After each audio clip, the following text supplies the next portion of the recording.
میری آج کی گفتگو اصل میں اسی کا تکملہ یا تتمہ ہے۔ آج کا جو میرا موضوع ہے، اگر اخبار میں آپ کی نظر سے گزرا ہو، وہ ہے از روئے اسلام، علم کی حقیقت، اہمیت اور فضیلت۔ از روئے اسلام کسی چیز کی کیا اہمیت ہے، کیا فضیلت ہے، اس کو ظاہر بات ہے کہ دو مرحلوں میں ہمیں سمجھنا۔ از روئے قرآن کیا اہمیت ہے، پھر از روئے حدیث فرمان محمد صلی اللہ علیہ وسلم کیا اہمیت ہے۔ میں نے چند آیات آپ کو قرآن مجید کی سنائی ہیں، ان کا درس دینا اس وقت مقصود نہیں ہے، صرف حوالہ مقصود ہے۔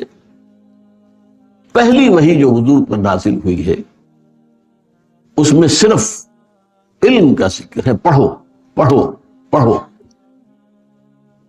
اقرا بسم ربک الذی خلق، پڑھو اپنے اس رب کے نام سے جس نے پیدا کیا۔ خلق الانسان من علق، جس کی خلاقی کا عالم یہ ہے کہ اس نے ایک لٹکے ہوئے سے لوتھڑے سے انسان جیسی چیز پیدا کر دیا۔ اقرا، پھر دوبارہ اقرا وربک الاکرم، پڑھو اور تمہارا رب بہت کریم ہے، بہت مہربان ہے۔ الذی علم بالقلم، یہاں دیکھیے پھر ذکر ہو رہا، جس نے سکھایا ہے قلم کے ذریعے سے۔ علم الانسان ما لم یعلم، انسان کو سب کچھ سکھایا جو وہ نہیں جانتا تھا۔ اب یہاں دیکھیے، ہم یہ تو کہہ سکتے ہیں کہ اس میں توحید کا ذکر ہے کہ خالق اللہ ہے، اقرا بسم ربک الذی خلق، خلق الانسان من علق۔ پھر یہ کہ اللہ تعالیٰ کی صفت کمال کہ وہ کریم ہے، ربک الاکرم، کریم بھی نہیں اکرم ہے۔ لیکن اس کے علاوہ نہ شریعت کی کسی بات کا ذکر ہے، نہ نماز کا کوئی تذکرہ ہے جو کہ عماد الدین ہے، دین کا ستون ہے، نہ عبادت کا کوئی حکم ہے جو انسان کی تخلیق کی غرض و غایت بیان کی گئی ہے، کچھ نہیں۔ پڑھو پڑھو پڑھو، اس سے اندازہ ہو جانا چاہیے پہلی وحی ہے، یہ پہلی وحی۔ اس سے اندازہ ہونا چاہیے، جسے آپ کہتے ہیں واٹ از واٹ اینڈ ہو از ہو، کس چیز کی کیا اہمیت ہے، کس شے کی کیا قدر و قیمت ہے۔ میں یہاں تفصیل نہیں بیان کرتا، جیسا کہ میں نے عرض کیا کہ یہ اقرا کس چیز کو پڑھنے کو کہا گیا تھا۔ بعض روایات میں آتا ہے کہ حضرت جبرائیل علیہ السلام آئے تھے تو ایک سونے کی تختی پر لکھی ہوئی یہ آیات ساتھ لے کر آئے تھے۔ اور پھر یہ بات بھی جان لیجئے کہ ایک رائے یہ ہے کہ یہ بین النوم والیقظہ یہ واقعہ پیش آیا ہے۔ حضور نہ پورے طور پر بیدار تھے اور نہ سوئے ہوئے تھے، نوم نیند، یقظہ بیداری۔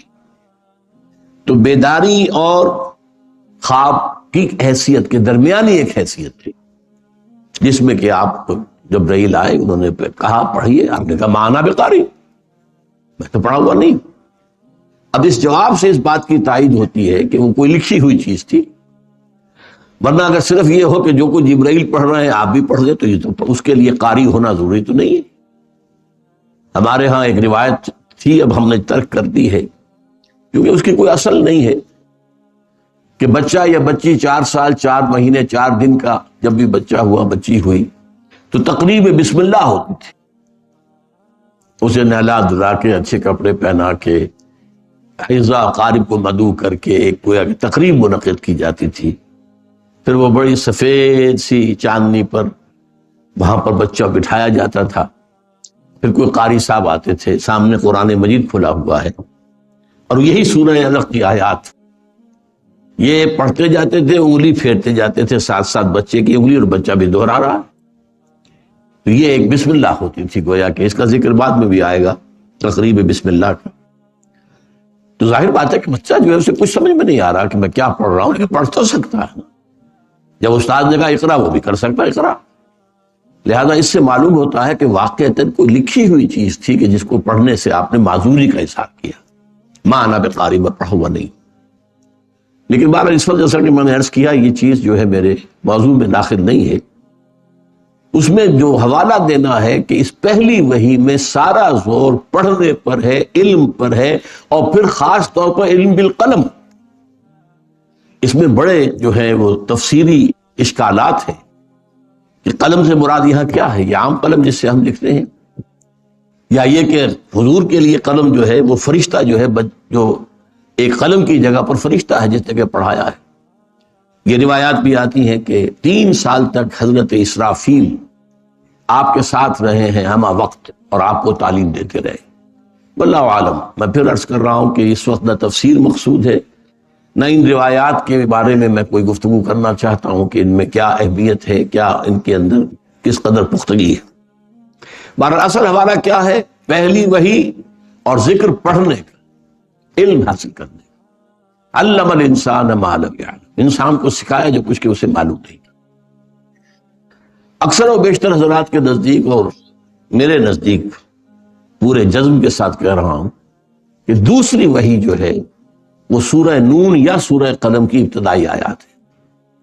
وہاں پھر دیکھیے، نون والقلم وما یسطرون۔ اب یہ نون کا لفظ جو آیا ہے عربی زبان میں، ویسے تو نون مچھلی کو بھی کہتے ہیں، نون دوات کو بھی کہتے ہیں۔ آپ نے دیکھا ہوگا کہ کہیں تصویر بنائی جاتی ہے تو مچھلی کی تصویر یوں ہوتی ہے اور اس کی ایک طرف نقطہ لگا دیتے ہیں، وہ آنکھ نظر آ رہی ہے اس کی۔ اور پھر یہ کہ دوات بھی اسی طرح سے ہوتی ہے کہ اس کے اندر سیاہی ہے، اس میں آپ قلم ڈبوتے ہیں اور لکھتے ہیں۔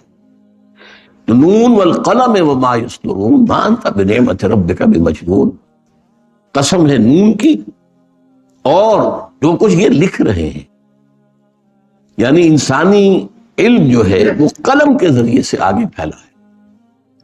ایک نسل نے جو کچھ معلومات حاصل کی، قلم بند کر دی تو اگلی نسل کو پہنچ گئی، ورنہ اگر وہ قلم بند نہ ہوتی تو ظاہر بات ہے کہ اگلی نسل کو پھر الف بیتے سے بات شروع کرنی پڑتی۔ یہ جو علم تدریجاً بڑھا ہے، رفتہ رفتہ بڑھا، اس کا ذریعہ قلم ہے۔ تو نون والقلم وما یسطرون ما انت بنعمت ربک بمجنون، اے نبی یہ آپ کو مجنون کہہ رہے ہیں۔ ان کا کہنا ہے کہ آپ پر کوئی جن آ گیا ہے، کوئی عصیب آ گیا ہے۔ آپ اللہ کے فضل و کرم سے ہرگز مجنون نہیں ہے۔ نون والقلم وما یسطرون ما انت بنعمت ربک بمجنون وان لک لاجر غیر ممنون، آپ کے لیے تو اجر ہے بہت بڑا، کبھی ختم ہونے والا ہی نہیں۔ وانک لعلی خلق عظیم، اور آپ تو خلق عظیم، اخلاق کی بلندیوں پر فائز ہیں۔ کوئی مجنون بھی دنیا نے آج تک ایسا دیکھا ہے جس کے مزاج میں یہ طہارت ہو، یہ نفاست ہو، یہ پاکیزگی ہو، کہ دیکھا ہے کبھی مجنون؟ اب یہاں بھی دیکھیے کہ دوسری وحی میں بھی یہاں کسی نماز کا ذکر نہیں ہے، کسی اور شے کا ذکر نہیں ہے، یہاں تک کہ آخرت کا ذکر بھی نہیں ہے، اگرچہ اس سورہ مبارکہ میں آگے چل کر یہ جو ہے کوئی آخرت کا ذکر آتا ہے، سورہ علق میں بھی آتا ہے، لیکن سورہ علق کی بھی 5 آیتیں ہیں جو پہلے نازل ہوئی ہیں، پوری سورہ علق نہیں، بعد میں کچھ آیات جو نازل ہوئی ہیں شامل کر کے سورہ علق کے تکمیل ہوئی ہے۔ اسی طرح سورہ قلم کا معاملہ ہے، اسی طرح سورہ مزمل کا معاملہ ہے، اسی طرح سورہ مدثر کا معاملہ ہے۔ یہ چاروں صورتیں وہ ہیں کہ جن کی شروع کی آیات صرف نازل ہوئی ہیں تدریجاً۔ پہلی مکمل سورت جو حضور پر نازل ہوئی ہے وہ سورۃ الفاتحہ ہے، 7 آیات۔ سورہ علق کی 5 آیات، سورہ قلم کی 7 آیات، سورہ مزمل کی 8 آیات، سورہ مدثر کی پھر 7 آیات، اور سورہ فاتحہ کی 7 آیات۔ یہ ہے 5 وحی ہیں جن کے بارے میں ایک زمانے میں مجھے اس کا خاصا شوق ہوا تھا، میں نے بڑی تحقیق کی تھی، اور یہ ترتیب تھی جو میں نے معین کی تھی ابتدائی وحیوں کی۔ بہرحال اس وقت اشارہ جیسا کہ میں نے عرض کیا کہ علم کی اہمیت، اس کی فضیلت، اس کا اظہار ہو رہا ہے ان ابتدائی وحیوں سے۔ پھر میں نے آپ کو آیت سنائی سورۃ الفاتر، انما یخشی اللہ من عبادہ العلماء، اللہ کے بندوں میں سے اس کا اصل خشیت، اصل خوف انہی لوگوں کے دل میں پیدا ہو سکتا ہے جو عالم ہیں۔ یہاں علم سے کیا مراد ہے یہ میں ذرا بعد میں بحث کروں گا۔ ہمارے ہاں وہ علم کی تقسیمیں جو ہو چکی ہیں ان میں سے کون سا علم مراد ہے؟ وہ سائنس کا علم مراد ہے، شریعت کا علم مراد ہے، کتاب کا علم مراد ہے، حدیث کا علم مراد ہے، کون سی فقہ کا علم جو ہے وہ مراد ہے، کون سا علم مراد؟ انما یخشی اللہ من عبادہ العلماء، اللہ تعالیٰ کے بندوں میں سے جو صاحب علم ہوتے ہیں انہی کے دلوں میں خشیت گھر کرتی ہے۔ پھر سورہ زمر کے میں نے آیت آپ کو سنائی، قل هل يستوي الذين يعلمون والذين لا يعلمون، اے نبی ان سے کہیے ذرا سوچو، کیا برابر ہو سکتے ہیں وہ کہ جو علم رکھتے ہیں اور وہ جو علم نہیں رکھتے؟ پھر یہی مضمون سورہ انعام میں آ رہا ہے، جو جانتے ہیں انہیں کہا گیا وہ دیکھنے والے، اور جو نہیں جانتے وہ اندھے۔ قل هل يستوي الاعمى والبصير، کیا اندھا اور دیکھنے والا برابر ہو سکتے ہیں؟ سورہ رعد میں اور آگے بات کھولی گئی، قل هل يستوي الاعمى والبصير ام هل تستوي الظلمات والنور، اے نبی سے پوچھئے کہ کیا اندھے اور بصیر دیکھنے والے برابر ہو سکتے ہیں، یا کیا ظلمات اندھیرے اور نور یہ برابر ہو سکتے ہیں؟ بہرحال ان سب کے حوالے سے میں نے صرف آپ کو جو ہمارے ہاں دین کی جڑ ہے، اصل ہے، ام الکتاب ہے، دین کی اساس ہے، میں نے اس کے حوالے سے علم کی جو اہمیت ہے، جو حیثیت ہے، جو فضیلت ہے، اس کا ذکر کیا ہے۔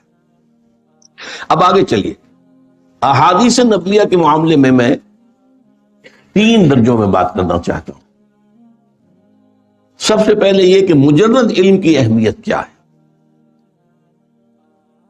پہلی حدیث ہے مسند احمد، جامع ترمذی، سنن ابی داود، سنن ابن ماجہ، سنن دارمی، ان سب نے روایت کیا ہے حضرت ابو الدرداء رضی اللہ تعالی عنہ سے۔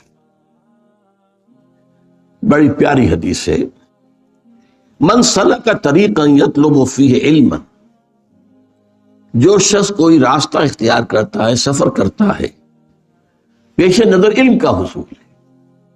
جیسے کہ پرانے زمانے میں آپ کو معلوم ہے، ابتداء میں خاص طور پر اسلامی تاریخ کے کوئی مدارس تو نہیں تھے، معلوم ہوتا فلاں شہر میں ایک صحابی ہیں، وہ احادیث جو ہے بیان کرتے ہیں، اب آدمی سفر کر رہا ہے، دور دراز سے جا رہا ہے صرف حدیث سننے کے لیے، یہ براہ راست راوی جو ہے اس سے سنو، یہ نہیں کہ راوی نے اس نے سنا، اس نے سنا، اس سے سنا، نہیں، سفر کر رہا ہے۔ ایسا بھی آیا ہے کہ طویل سفر طے کر کے پہنچے ہیں، ان کے دروازے پر پہنچے ہیں، سلام علیک ہوئی ہے، اس کے بعد انہوں نے پوچھا میں نے سنا آپ ایک حدیث بیان کرتے ہیں، ہاں یہ حدیث ہے، فوراً وہیں سے واپس ٹھہرے، مقصد ہی صرف یہ تھا کہ وہ حدیث جو ہے ان سے سن۔ تو فرمایا من سلک طریقا یطلب فیہ علما سلک اللہ بہ طریقا من طرق الجنہ، اللہ تعالیٰ اس کے ذریعے سے اس کے لیے جنت کا ایک راستہ جو ہے آسان کر دیتا ہے۔ وَإِنَّ الْمَلَائِكَةَ تَضَعُ أَجْنِحَتَهَا رِضًا لِطَالِبِ الْعِلْمِ، اور فرشتے اپنے پر پھیلاتے ہیں طالب علم کے لیے، ان کی تکریم، ان کے اعزاز، ان کے اکرام، اس کے لیے فرشتے اپنے، جیسے کہ کہا جاتا ہے وَخْفِضْ جَنَاحَكَ لِلْمُؤْمِنِينَ، اہل ایمان کے لیے اپنے کندھوں کو جھکا کر رکھ، تواضع اختیار، تو فرشتے تواضع اختیار کرتے ہیں علم کے طالب کے لیے۔ وَإِنَّ الْعَالِمَ يَسْتَغْفِرُ لَهُ مَنْ فِي السَّمَاوَاتِ وَمَنْ فِي الْأَرْضِ، اور جو بھی عالم اس کے لیے استغفار کرتے ہیں، وہ جو آسمانوں میں ہیں اور جو زمین میں ہیں۔ وَالْحِيتَانُ فِي جَوْفِ الْمَاءِ، یہاں تک کہ جو مچھلیاں ہیں پانی کے اندر، وَإِنَّ فَضْلَ الْعَالِمِ عَلَى الْعَابِدِ، اور یقیناً کسی عالم کی فضیلت عابد پر اتنی ہی فضیلت ہے جتنی کہ 14ویں شب کے چاند کو باقی تمام ستاروں پر فضیلت حاصل ہے۔ 14ویں کا چاند جیسے دمکتا ہے، چمکتا ہے، باقی ستاروں پر اس کا نور جو ہے غالب آ جاتا ہے۔ وَإِنَّ الْعُلَمَاءَ وَرَثَةُ الْأَنبِيَاءِ، اور یقیناً علماء جو ہیں وہ تو انبیاء کے وارث ہیں۔ وَإِنَّ الْأَنبِيَاءَ لَمْ يُوَرِّثُوا دِينَارًا وَلَا دِرْهَمًا، اور نبیوں نے کبھی دینار اور درہم کی وراثت نہیں چھوڑی، چنانچہ حدیث موجود ہے نحن معشر الانبیاء لا نرث ولا نورث، ہم جو انبیاء کی جماعت ہیں نہ ہمیں وراثت ملتی ہے نہ ہماری کوئی وراثت تقسیم ہوتی ہے، وراثت میں کوئی سوال ہی نہیں، دنیا کے مال کا معاملہ ہی نہیں۔ وَإِنَّمَا وَرَّثُوا عِلْمًا فَمَنْ أَخَذَهُ أَخَذَ بِحَظٍّ وَافِرٍ، ان کی وراثت تو علم ہے۔ وراثت انبیاء کیا ہے؟ علم ہے، دولت نہیں ہے، سونا نہیں ہے، چاندی نہیں ہے، جائیداد نہیں ہے، کچھ نہیں، علم، یہ وراثت انبیاء ہے۔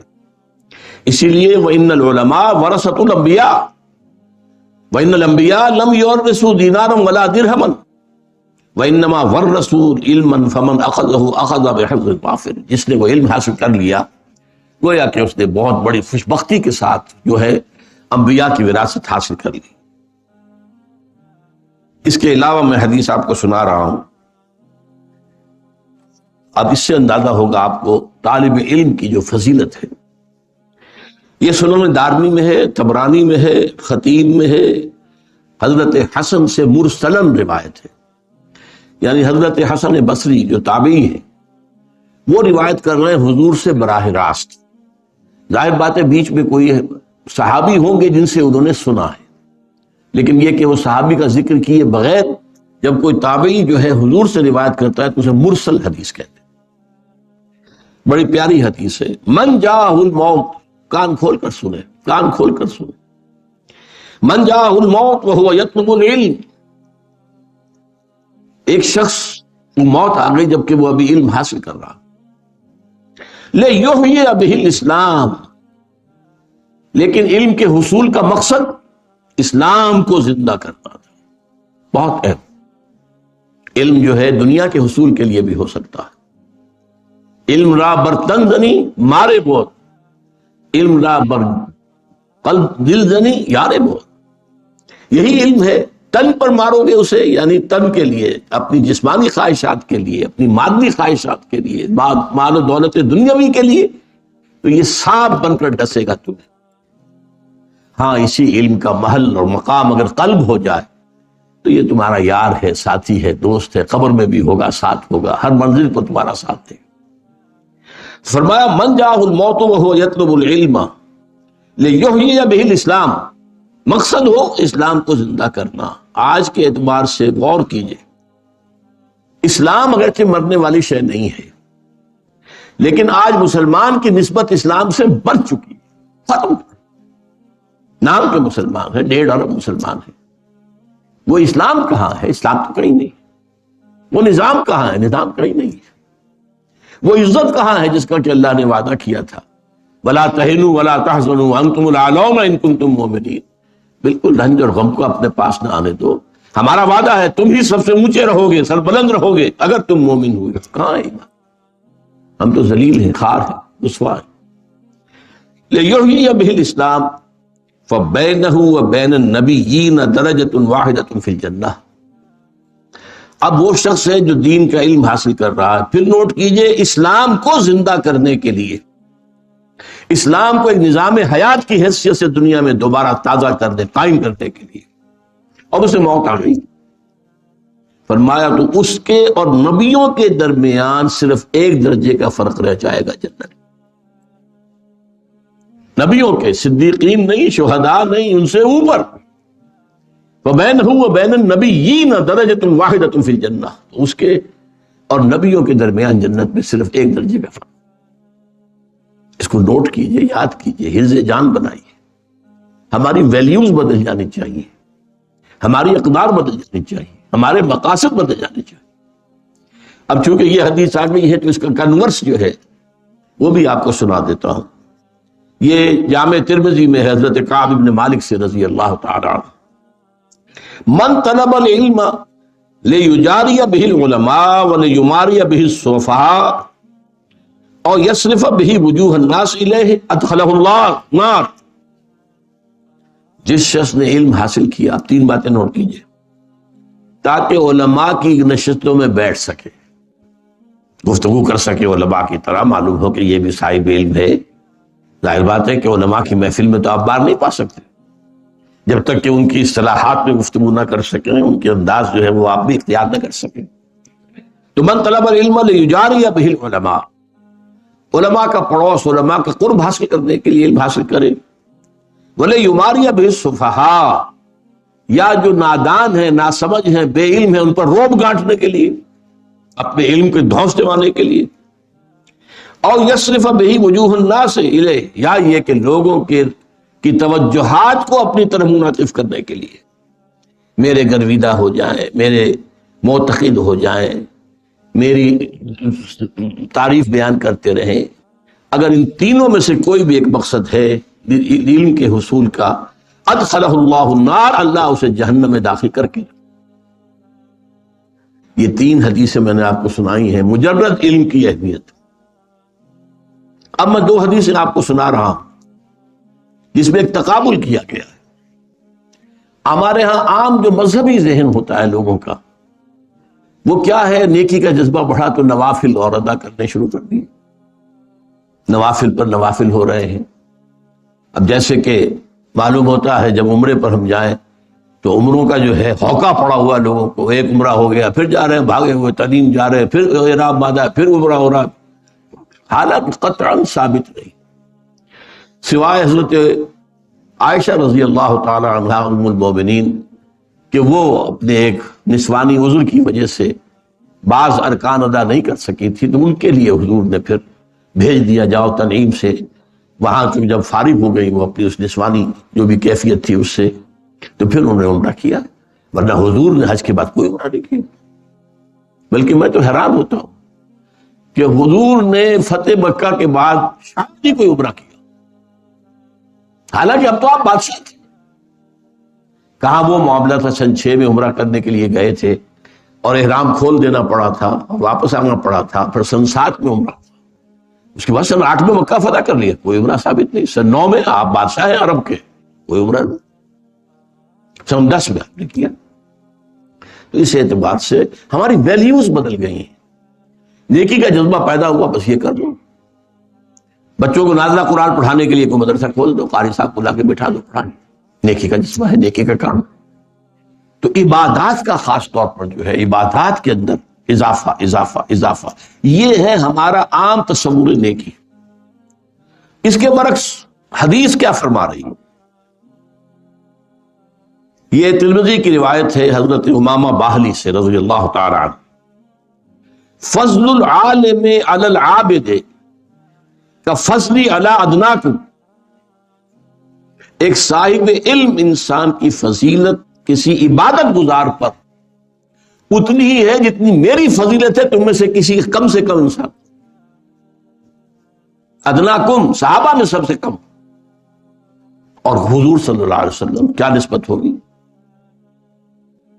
فضل العالم علی العابد کفضلی علی ادناکم وَإِنَّ اللَّهَ وَمَلَائِكَتَهُ وَأَهْلُ السَّمَاوَاتِ وَالْأَرْضِ، اور یقینا اللہ بھی اور اس کے فرشتے بھی اور آسمانوں والے بھی اور زمین والے بھی، حتی النملۃ فی جوہرہا، یہاں تک کہ چیونٹی جو اپنے بل میں ہے، وحتی الحوت، یہاں تک کہ مچھلی، لَيُصَلُّونَ عَلَى مُعَلِّمِ النَّاسِ الْخَيْرِ، وہ درود بھیجتے رہتے ہیں، دعائیں کرتے رہتے ہیں اس شخص کے حق میں جو لوگوں کو خیر کی تعلیم۔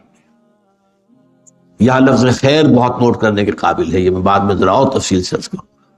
خیر، بھلائی، نیکی، اس خیر کی تعلیم ہے۔ اسی طرح ایک اور حدیث ہے،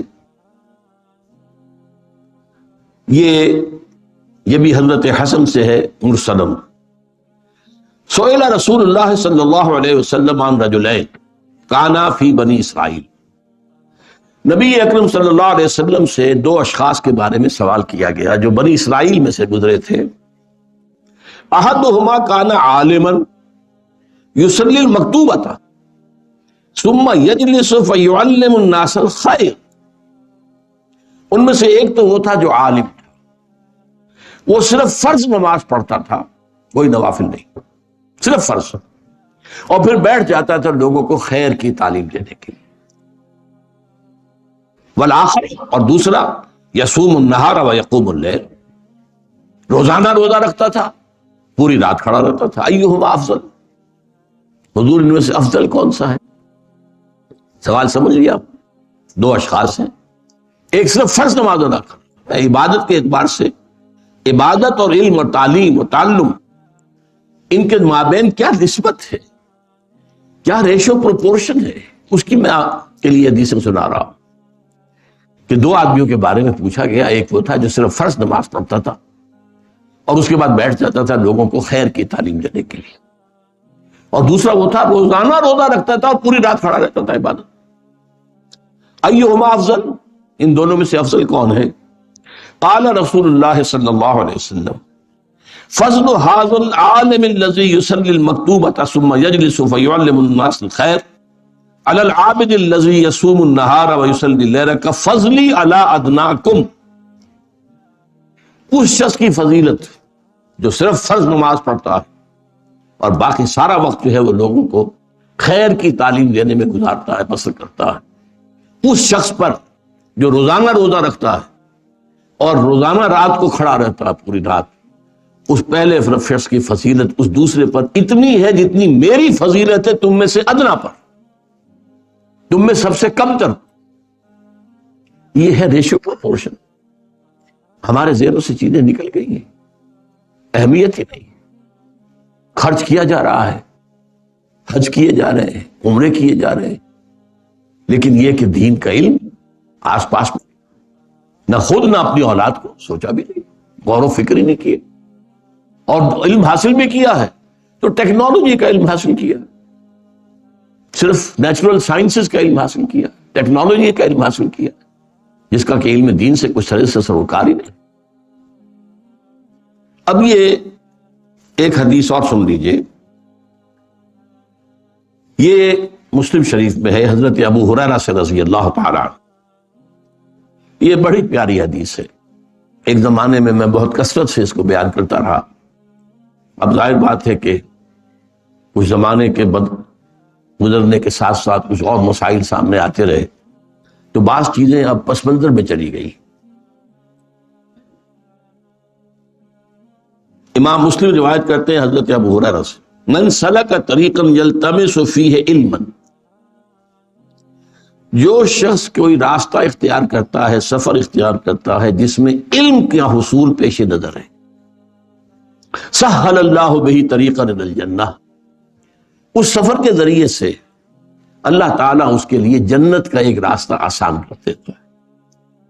اب دیکھیے حدیث، وَمَجْتَمَعَ قَوْمٌ فِي بَيْتٍ مِّن بُيُوتِ اللَّهِ، اور نہیں جمع ہوتے کوئی لوگ اللہ کے گھروں میں سے کسی گھر میں، یتلون کتاب اللہ ویتدارسونہ بینہم، اللہ کی کتاب پڑھنے اور آپس میں سمجھنے سمجھانے کے لیے، الا نزلت علیہم السکینہ، مگر یہ کہ ان پر سکینت کا نزول ہوتا ہے، تسکین، سکون. وغشیتہم الرحمہ، رحمت خداوندی انہیں ڈھانپ لیتی ہے. وحفتہم الملائکہ، فرشتے ان کے گرد گھیرا ڈال لیتے ہیں. وذکرہم اللہ فی من عندہ، اور اللہ تعالی ان کا ذکر کرتا ہے ملائکہ مقربین، وہ ملائکہ حملۃ العرش جو عرش کو اٹھائے، وہ ملائکہ کے جو عرش کے گرد طواف کر رہے ہوتے ہیں. وَتَرَى الْمَلَائِكَةَ حَافِّينَ مِنْ حَوْلِ الْعَرْشِ يُسَبِّحُونَ بِحَمْدِ رَبِّهِمْ. اللہ ذکر کرتا ہے، دیکھو تم نے کہا تھا کہ یہ جو آدم ہے میں اسے خلافت دے رہا ہوں، اسے اختیار دے رہا ہوں، یہ تو خون ریزی کرے گا، فساد مچائے گا.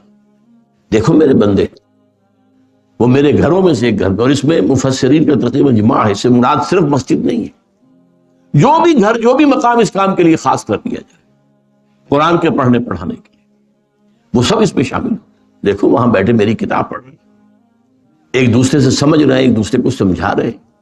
یہی ہے نا وہ آدم جس کے بارے میں تمہیں وہ اشتباہ لاحق ہو گیا. یہ جو 3 حدیثیں میں نے آپ کو سنائی ہیں، ان کا ایک مرکزی نقطہ کیا ہے؟ جسے خیر کہا گیا وہ قرآن ہے. ہوا خیر مما یجمعون، خیر کا لفظ 2 چیزوں کے لیے آتا ہے، یا خیر دنیا کا مال و متاع دنیاوی، خیر انہ لحب الخیر لشدید، یا خیر اللہ کی کتاب ہے قرآن. ہوا خیر مما یجمعون، یا ایھا الناس قد جاءتکم موعظۃ من ربکم وشفاء لما فی الصدور وہدی ورحمۃ للمؤمنین قل بفضل اللہ وبرحمتہ فبذلک فلیفرحوا ہوا خیر مما یجمعون. تو یہ خیر جو ہے در حقیقت قرآن ہے. چنانچہ یہاں آپ نے دیکھا کہ کہا گیا تھا کہ جو شخص علم کے لیے راستہ طے کرتا چل کر آیا ہے، آپ بھی چل کر آئے ہیں، کوئی آپ کا دنیاوی مقصد تو اس وقت نہیں ہے. اللہ تعالیٰ اگر اس کے اندر کہیں بھی کوئی اگر چیز غلط شامل ہے تو اس کو دور کر دے. میری نیت میں اگر کوئی چیز غلط ہے تو اللہ اسے پاک کر دے اس سے. ظاہر بات ہے کہ بظاہر تو کوئی مقصد نہیں، میں کوئی سیاسی آدمی نہیں، یہاں کوئی مذہبی فرقے واریت کی جو ہے بات نہیں ہوتی کہ یہ اس سے بہتر ہے، یہ اس سے بہتر ہے، یہ کمتر ہے، وہ کچھ قرآن پڑھنا ہے، قرآن سمجھنا۔ من سلک طریقا یلتمس فیہ علما، اب یہاں لفظ علم آیا، لیکن علم کو آگے بیان کر دیا، یتلون کتاب اللہ ہے ویتدارسونہ بینہم۔ اس علم سے مراد علم فقہ نہیں ہے، اس علم سے مراد جو ہے، میں پھر بھی عرض کر رہا ہوں، علم حدیث نہیں ہے، اس علم سے مراد کتاب اللہ ہے۔ باقی چیزیں اس کے تابع ہیں، اس کو سمجھنے کے لیے جتنی ضرورت ہے، ضروری ہے تو چاہیے، باقی وہ اپنی جگہ پر۔ آخر ایک شخص جو ہے قانون دان اگر نہیں ہے تو کیسے قانون کا نظام چلے گا؟ ماہرین قانون چاہیے، فقہا چاہیے، لیکن جس شے کا نام العلم ہے، جس شے کا یہاں تذکرہ ہو رہا ہے، وہ قرآن ہے۔ اس اعتبار سے ایک اور حدیث کے اندر الفاظ آئے ہیں تفقہ، یہ متفق علیہ روایت ہے، یعنی بخاری اور مسلم دونوں میں، اور اس کے راوی ہیں امیر معاویہ رضی اللہ تعالی عنہ۔ حضور نے فرمایا من یرید اللہ بہ خیرا یفقہہ فی الدین وانا قاسم واللہ یعطی۔ حضور نے فرمایا کہ اللہ تعالیٰ جس شخص کے ساتھ خیر کا ارادہ کرتا ہے اسے دین کا فہم عطا کرتا ہے۔ جو نوٹ کر لیجیے، علم اور فہم میں بڑا فرق ہے۔ علم معلومات کے ذخیرے کو کہتے ہیں، فہم اس کی حقیقت تک رسائی اس کو کہتے ہیں۔ بڑا فرق ہے علم و فہم۔ علم و فہم ہم بول دیتے ہیں جوڑ کر، لیکن یہ ڈائمنشن علیحدہ ہے۔ ایک شخص بہت بڑا عالم ہے، اس کے پاس معلومات کا ذخیرہ بہت بڑا، عالم ہے، بہت بڑا خزانہ ہے، لیکن اتلا ہے، سطحی ہے۔ ایک وہ ہے کہ جس کے گہرائی ہے، قرآن میں ہو غوطہ زن اے مرد مسلمان۔ یہ جو علم تفقہ اس کو کہتے ہیں، من یرید اللہ بہ خیرا یفقہہ فی الدین وانما انا قاسم واللہ یعطی۔ دیکھو میں تو تقسیم کرنے والا ہوں، دینے والا نہیں، دینے والا اللہ ہے۔ تفقہ مانگو، اخلاص عمل مانگ، نیا گانے کوہن سے، شاہ چہ جب گرب نوازن بدارا۔ مانگو اللہ سے، میں نہیں دے سکتا، میں تقسیم کرنے والا۔ اللہ تعالیٰ کی طرف سے کسی کے لیے اس کی مشیت میں طے ہو جاتا ہے، میں تقسیم کر دیتا ہوں، دے دیتا ہوں، لیکن در حقیقت عطا کرنے والا اللہ ہے۔ اسی موضوع پر ایک اور حدیث ہے، یہ مسلم شریف میں ہے، حضرت ابو ہریرہ سے، الناس کالمعادن کمعادن الذهب والفضة خیارهم فی الجاہلیت خیارهم فی الاسلام اذا فقہوا۔ حضور فرماتے ہیں کہ لوگ جو ہے معدنیات کے مانند ہیں، جیسے سونے اور چاندی کی معدنیات ہوتی ہے۔ معدنیات جب زمین میں ہیں تو صاف تو نہیں ہوتی نا، ان کے ساتھ امپیورٹیز ملی ہوتی ہیں، پھر آپ ان کو صاف کرتے ہیں، صاف کر کے پھر اگر سونے کی معدنیات تھی تو اس میں سے سونا نکل آئے گا، اور چاندی ہی کی تھی تو چاندی نکلے گی۔ چاندی سے سونا تو برابر نہیں ہو سکتا۔ تو انسانوں کی اللہ تعالیٰ نے ان کی استعدادات کے اندر فرق رکھا ہے، سب کی برابر استعداد نہیں ہے۔ کسی کو اگر رگڑیں گے، صاف کریں گے، مانجیں گے، وہ سونا بنے گا، کسی دوسرے کو رگڑیں گے، صاف کریں گے، وہ چاندی بن جائے گا۔ تو الناس معادن کمعادن الذهب والفضة خیارہم فی الجاہلیت خیارہم فی الاسلام۔ بہت اہم حدیث ہے یہ۔ انسانوں میں سے جو لوگ جاہلیت کے دور میں اچھے تھے وہی اسلام میں بھی اچھے ہیں۔ یعنی اور سونے کی تھی، ابھی اس کے اندر جاہلیت لپٹی ہوئی تھی، اس میں جو امپیورٹیز تھی، لیکن تھی تو سونے کی، اور جو ہے وہ سونے کی تھی، لہذا جاہلیت میں بھی وہ اچھے تھے، اس دور میں بھی وہ دوسرے لوگوں کی نسبت بہتر لوگ تھے۔ اسی طریقے سے جب وہ اور بنج گئے، صاف ہو گئے، سونا جو ہے دمکتا ہوا نکل آیا تو کیا کہنے، لیکن اس میں شرط کیا، اذا فقہوا، جبکہ وہ تفقہ حاصل کر لیں۔ اس کو میں نے خاص طور پر یہ لفظ آپ کو اس لیے نوٹ کیا ہے کہ جیسے میں نے کہا فہم، ایسے ہی تفقہ ہے۔ بدقسمتی سے ہمارے ہاں ایک خاص علم جو ہے اس کا نام فقہ پڑ گیا، اور اس کی وجہ سے اصل تفقہ سے توجہ ہٹ گئی۔ جیسے ہمارے ہاں تصوف کی اصطلاح آ گئی جو نہ قرآن کی ہے نہ حدیث کی ہے۔ قرآن اور حدیث کی اصطلاح احسان وہ پیچھے چلی گئی۔ احسان کے معنی ایک ہی رہ گئے، کسی پر بھلائی کرنا، کسی سے نیکی کرنا، کسی کی ضرورت پوری کرنا، کسی کی مشکل دور کر دینا، نہیں۔ احسان کے معنی ہے خوب سے خوب تر بننا، اپنے اسلام میں خوبی پیدا کرو اور خوبی پیدا کرو اور خوبی پیدا کرو، اپنے اسلام کو اور چمکاؤ اور دمکاؤ، یہ احسان ہے۔ اس اعتبار سے تفقہ جو ہے وہ دین کے فہم کو کہتے ہیں۔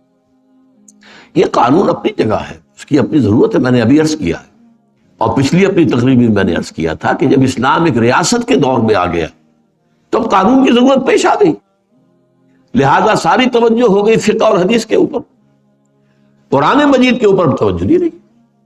یہ ایک موضوع تھا جس پر پچھلی مرتبہ میں گفتگو کر چکا ہوں۔ بہرحال یہاں میں آپ کو ایک اور حدیث سناتا ہوں۔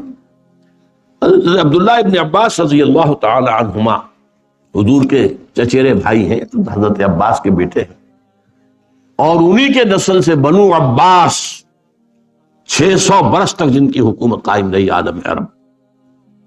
ان 600 سالوں میں سے وہ 300 برس تو تھے پوری شان و شوکت کے، اور وہ 300 برس تھے ٹوٹ پھوٹ کے۔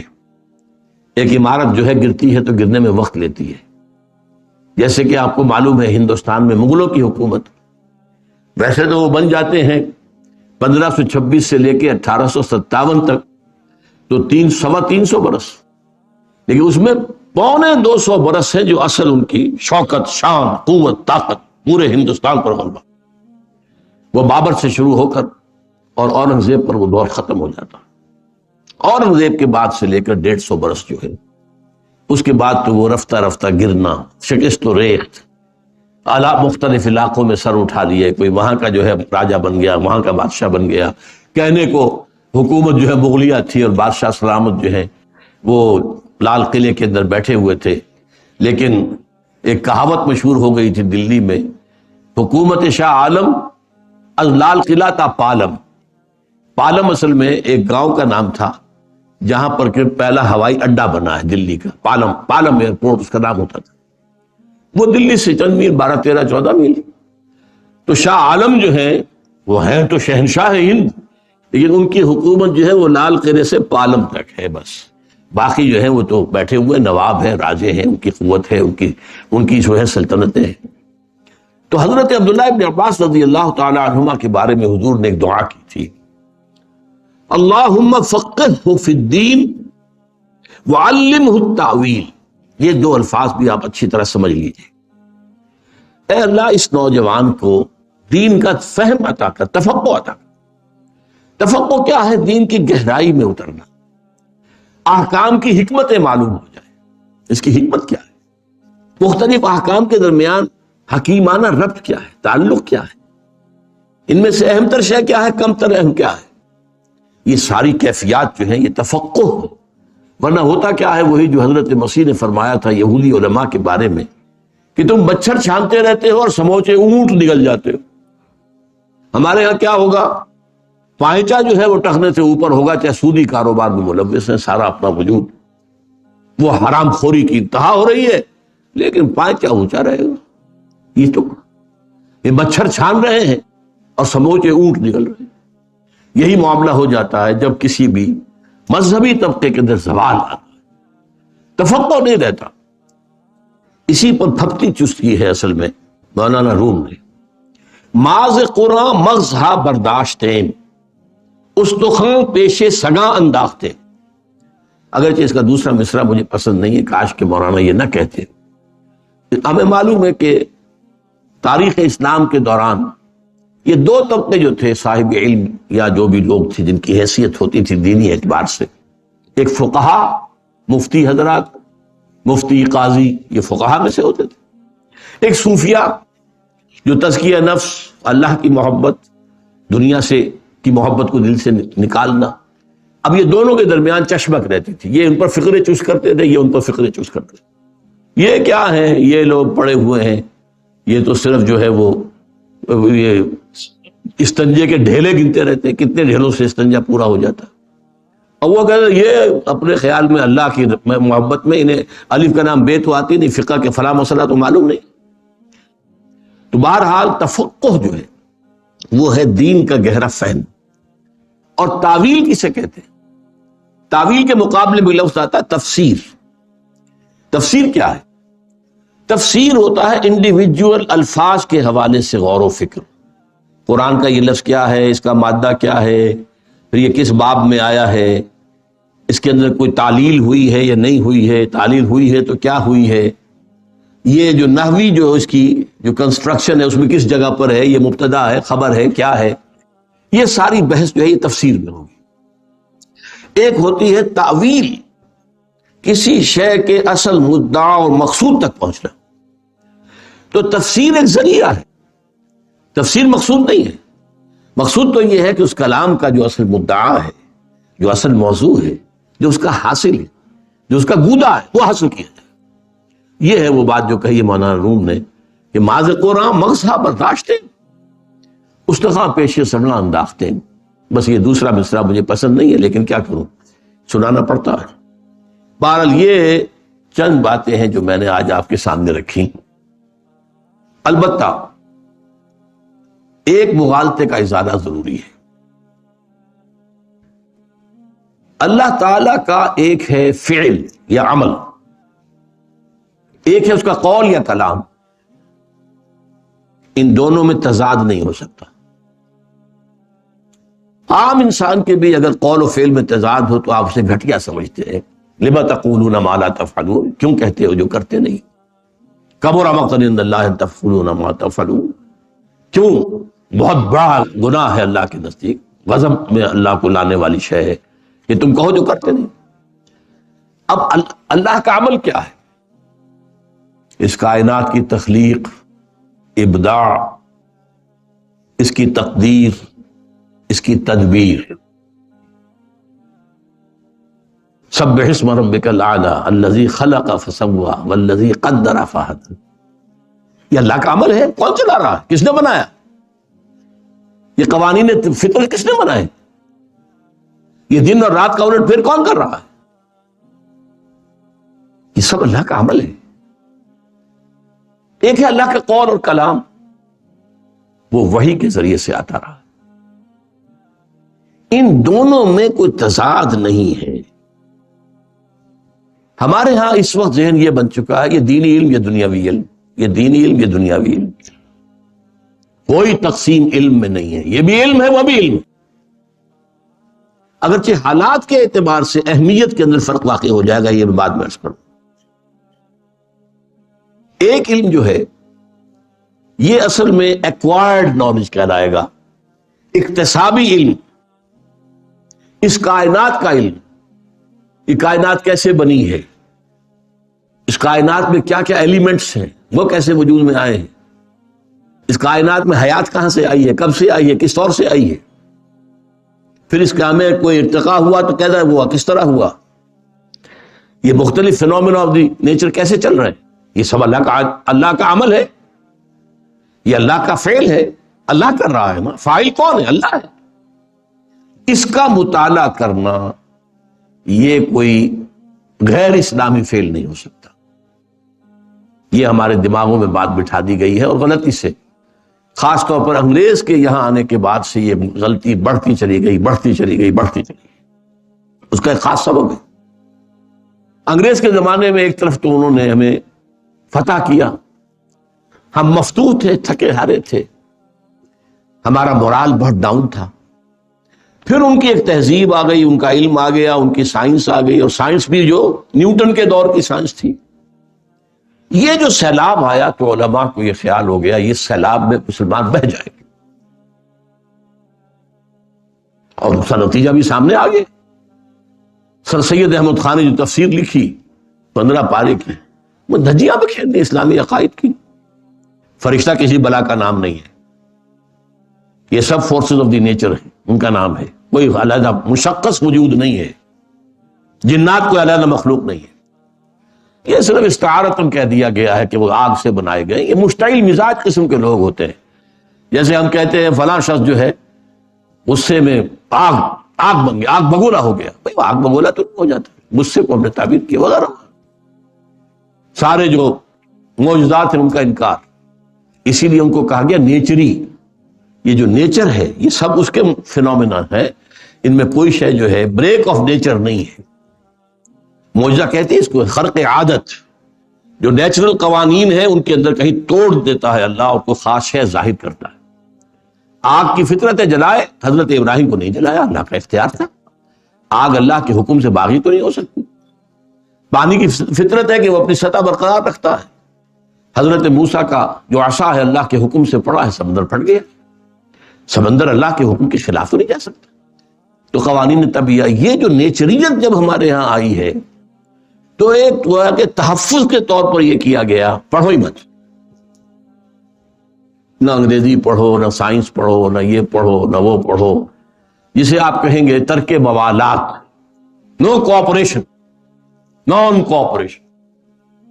اس کی وجہ سے پھر انہوں نے تعلیم کیا کیا، قال اللہ قال رسول، قال اللہ قال رسول، اپنے گھروں کے بنا لیے، بس اللہ اس کے رسول کا نام لے رہے ہیں۔ یہ ایک دفاعی تجویز تھی مسلمانوں کے کچھ اسلام ایمان کو بچانے کے لیے۔ اگر نہ ہوتا، یہ بہت اہم بات بتا رہا ہوں آپ کو کہ اس کا بہت بڑا رول ہے، ورنہ یہ آپ کی مسجدیں نہ ہوتی، آباد نہ ہوتی۔ یہاں جو لوگ بیٹھے رہے درویش 5-5 روپے ماہانہ کی تنخواہ پر، وہ اللہ کے نام لیتے رہے، اذانیں دیتے رہے، نمازیں پڑھاتے رہے، جمعے پڑھاتے رہے۔ تو یہ سارا کام جو ہوا یہ ایک خاص وقت کی ضرورت کے تحت تھا۔ بدقسمتی سے اب ہمارے ہاں روایت یہ ہے کہ جو ہمارے علماء یا ہمارے اسلاف کا جہاں بس وہی ٹھیک ہے، اب اسی کو پکڑ کے رکھنا، دانتوں سے پکڑنا، یہ غلط ہے۔ وہ حالات کا ایک تقاضا تھا جس کے تحت کہ وہ انہوں نے نظام حق اختیار کیا۔ اب بدلے ہوئے حالات میں اس کے تقاضے کے مطابق کرنا چاہیے۔ بہرحال جان لیجئے کہ ایک علم ہے جو انسان حاصل کرتا ہے، اکتسابی علم ہے۔ یہ پورا کا پورا علم اصل میں آدم کو دے دیا گیا تھا، علم آدم الاسماء کلھا، لیکن یہ اصل میں ایک آم کی گٹھلی کے مانند تھا۔ آپ کو معلوم ہے کہ آم کی گٹھلی میں پورا آم کا درخت کہاں سے آیا؟ یہ آیا تو گٹھلی میں سے۔ وہ گٹھلی پھٹی تھی تو 2 پتیاں نکلی تھیں، وہ 2 بڑھی ہیں تو آگے جو ہے وہ پھر تنا بنا ہے، سب کچھ جو گٹھلی میں تھا۔ گٹھلی کے بغیر آم لگا دیں گے؟ آپ چاہے کتنی ہی اس کے لیے مینیور فراہم کر دیں، کتنا ہی کھاد لے آئیں، کتنا ہی لے آئیں، پانی دے دیں، گٹھلی ہی نہیں ہے تو آم کہاں سے آئے گا؟ تو اس کو ایکسفولیشن کہتے ہیں۔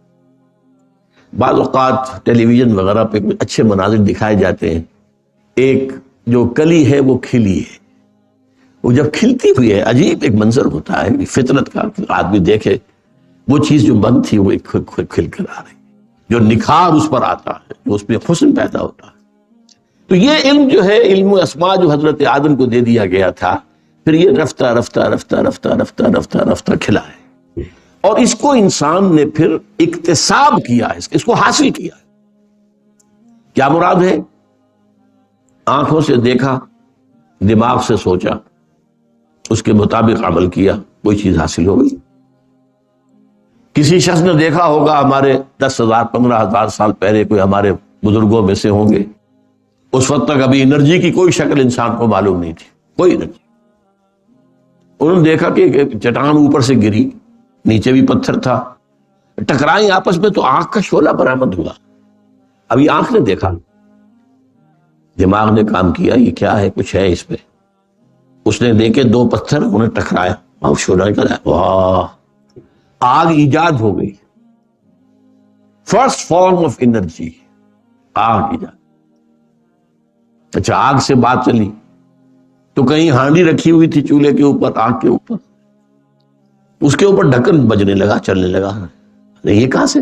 کون جن ہے، عفریت ہے، کیا ہے، کون ہلا رہا؟ بعد معلوم ہوا رہی ہے یہ اصل میں سٹیم کی پاور ہے، یہ بھاپ کی قوت ہے۔ اب یہ بھاپ کی ایک انرجی، اب اس کے انجن بن گئے، کہاں سے کہاں بڑا دیو ہیکل انجن ہوتے تھے، اب تو بیچارے وہ معصوم سے انجن ہوتے ہیں جن کا کوئی خاص وہ روب پڑتا ہی نہیں دیکھنے والے پر، ورنہ تو قد آدم کا ہوتا تھا وہ قطر جو ہوتا تھا، فرنٹیئر میل کا جو انجن ہوتا تھا اس کا پہیے کا۔ تو یہ کہاں سے آگے؟ وہی پھر بجلی ایجاد ہو گئی، یہ ایجاد ہو گیا، وہ ایجاد ہو گیا۔